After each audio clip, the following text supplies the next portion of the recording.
next type of word problem is the area based word problem. Area based word problem मतलब हमें rectangle में length breadth and what ever be the relation जो भी given होगी according to the condition हमें जो भी चीज़ required है वो फाइंड आउट करनी है. So here we have an example. The area of a rectangle gets reduce by 9 square unit if, मतलब area of a rectangle gets reduce by 9 square unit किस condition पर? If it's length is reduce by 5 unit and breadth is increase by 3 units. मतलब अगर हम length को 5 unit से कम कर दें एंड ब्रेथ को 3 यूनिट से इंक्रीज कर दें, जो एरिया है वो 9 स्क्वायर यूनिट से रिड्यूस हो जाता है. And the second condition is if we increase the length by 3 units. अगर अब हम लेंथ को 3 यूनिट से इंक्रीज कर दें and breadth by 2 unit, breadth को भी 2 यूनिट से इंक्रीज कर देते हैं, लेंथ भी इंक्रीज कर दी, ब्रेथ भी इंक्रीज कर दी, तो इसका मतलब जो एरिया है वो भी इंक्रीज हो जाएगा. The area is increase by 67 square unit. We have to find the dimensions of the rectangle, मतलब कि हमें length and breadth find out करनी है इस केस में. तो हम क्या करते हैं, we assume the length be, let the length be x units and the breadth be y units. हमने क्या करा, लेंथ को x यूनिट से अज्यूम कर लिया एंड ब्रेथ को हमने y यूनिट से अज्यूम कर लिया. लेंथ x यूनिट है, ब्रेथ y यूनिट है, तो इसका जो एरिया है will be x y square unit. Area हमें पता चल जाएगा लेंथ इनटू ब्रेथ, तो एरिया आ गया हमारा, therefore area is equal to x into y square unit. हमें एरिया पता चल गया. अब हम अपनी कंडीशन पर आते हैं. क्या कंडीशन है?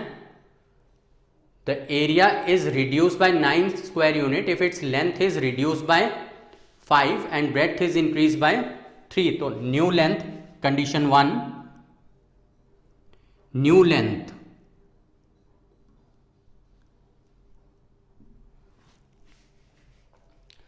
लेंथ हमारी कितनी हो जाएगी?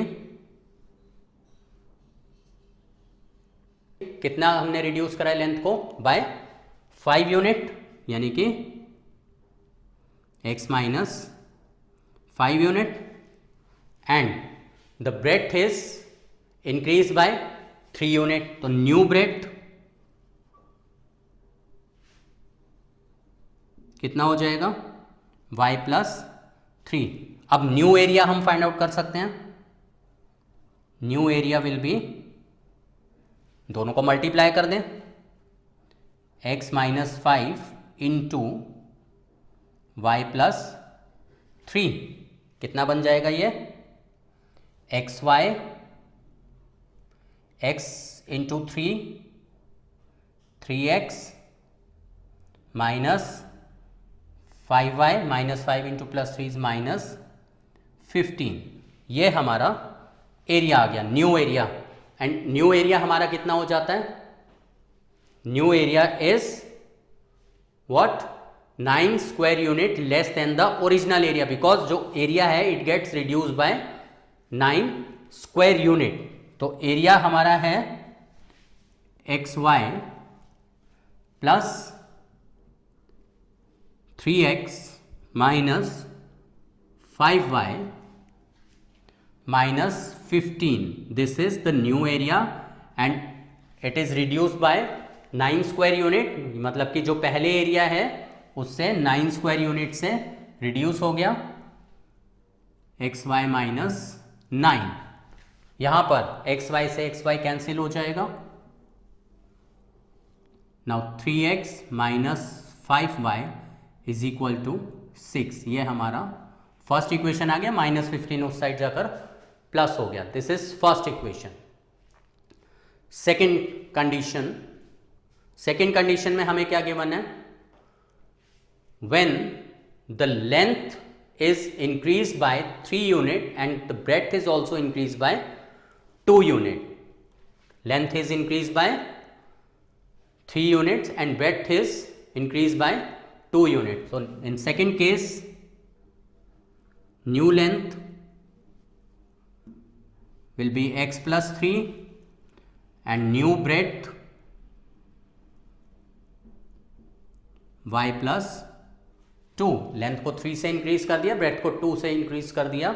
इस केस में एरिया 67 स्क्वायर यूनिट से इंक्रीज कर जाता है. इसका मतलब कंडीशन क्या आ गई, न्यू एरिया हमारा क्या होगा, x plus 3 into y plus 2. अब मैं डायरेक्टली कर रहा हूं, this is the new area, it is increase by 67 square unit. मतलब कि ये 67 स्क्वायर यूनिट ज्यादा है किससे, ओरिजिनल से. तो मतलब इक्वल कब होंगे, जब ओरिजिनल में 67 ऐड कर देंगे.